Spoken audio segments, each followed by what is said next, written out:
Okay everyone, welcome back to the channel for another guide on Gran Turismo 7. We're back with this week's Daily Race C guide at Dragon Trail Gardens in Group 3. So if you do enjoy these guides, make sure you hit that like button, subscribe to the channel, let me know in the comment section if it's helped you out. Hopefully I can gain you a little bit of time at this track. It's not particularly one of my favourite tracks. It's probably one of my weaker combinations on the game, but still, I managed to jump on after a bit of an issue with the internet yesterday.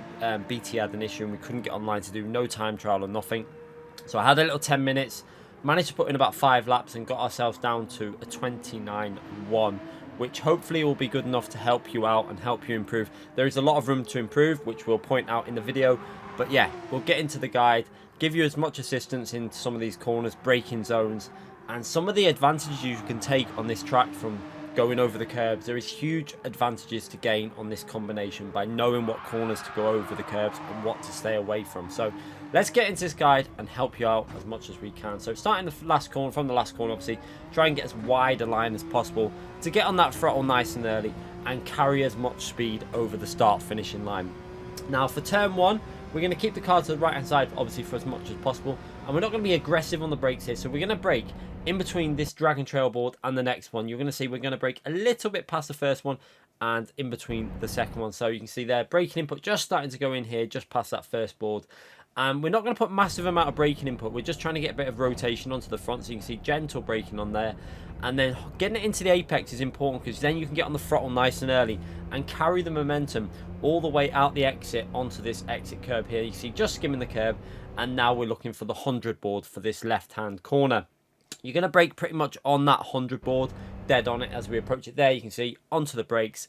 And now we're trying to slow the car down and get it into this curb. So you want to get it downshifting and slowing down so that you can actually clip the apex here. This will help rotate the car. So what you'll see is we get it slowed down onto the curb there, and then that curb actually helps rotate it a little bit to the left so that you can widen the line into this next tricky corner. So for this corner, you can see we're going to try and get a little bit of braking input in just at the start of the gravel there on the left hand side, or the end of the grass.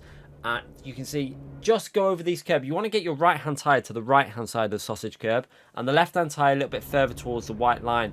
And now rotating into this part, you're going to stay on the throttle as much as possible. Left hand tyre just to the left hand side of that sausage curb, and the right hand tyre can actually cut the white line. It's a track limit that I think should be made stricter, so you don't have to do that attack on the curb, because I think sometimes it's just potluck if you get it right. So yeah, that is the way to do it though, the fastest way. Now into the next braking zone, we're going to brake. This is a first major overtaking opportunity as well on the track really. 100 board there, onto the brakes just before the 100 board, and you can actually push that braking limit a little bit further in the race situation, so I'll show you in a minute. So you can see trail braking now into this corner and trying to get the car rotated, taking quite a wide line in because that's the best for exit speed. Onto the corner or apex, and you can see the throttle inputs going in now and accelerating out the corner. So let's show you an overtake in the race for this corner. This is the best place to really get your moves done. You can come from quite far back. You can see I'm here now going for a move on P7, and we brake just on the 100 board, holding a really nice tight line into the corner, get it slowed down and onto the throttle in really good timing, and pulled off a really good overtake there, and obviously managed to hold on to it all the way through the corner, give a bit of space, and that position is ours. So that is going to be your main area to get your overtakes done this week. You can actually brake really late there. Now we're going to carry on the lap guide and into the next corner. A little lift off the throttle just before you get into this apex. That's going to transfer the weight onto the front tyres. And now we're going to get the car over to the left hand side for this next right hand corner. So braking at that little gap in the barrier on the left hand side there, just before that, you can see, or just dead on with it, you can see onto the brakes. And you can see we're already pointing that car to the left because we're getting it rotated into the right now.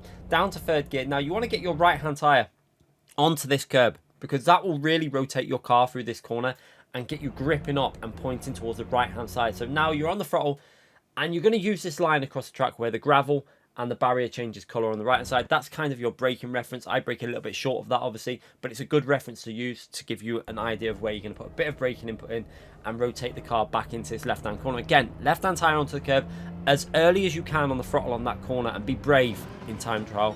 You can risk making a mistake, you know.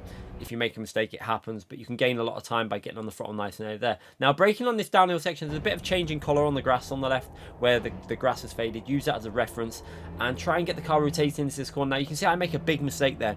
drifted the car too much, lost a bit of control, and probably lost over a tenth, maybe 2/10 of a second in that corner alone.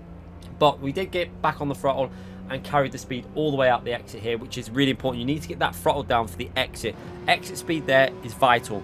If you get the exit speed right, you gain momentum all the way down into this next overtaking position. Now, we're going to use a 100 board as a reference there. You can see onto brakes just before that 100 board.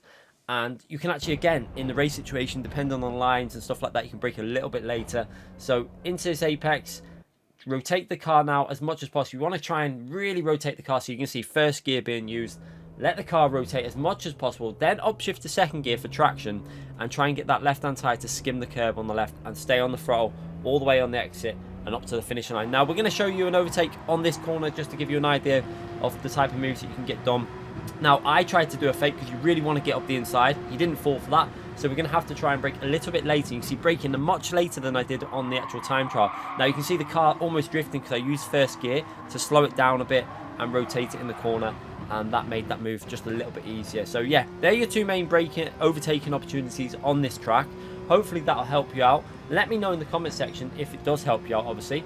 And now let's have a little look at that full lap from the chase camera view. So let's take a watch on the chase camera, and you can see where I made a few little errors from this view as well. You can definitely see on that long right hand corner where drifting slowed this down quite a bit. But again, look at the track limits on this corner here. So left hand tyre onto curb. Now watch the right hand tyre over the sausage curb on the right hand side. Left hand tyre over the sausage curb, and you can really attack them curbs. Now, like I say, I would prefer the track limits. I actually think this track would be better without that chicane. Like a lot of people think, a longer straight into this braking zone would have made more overtaking. So into this braking zone, you can see you can brake really, it's such a wide corner.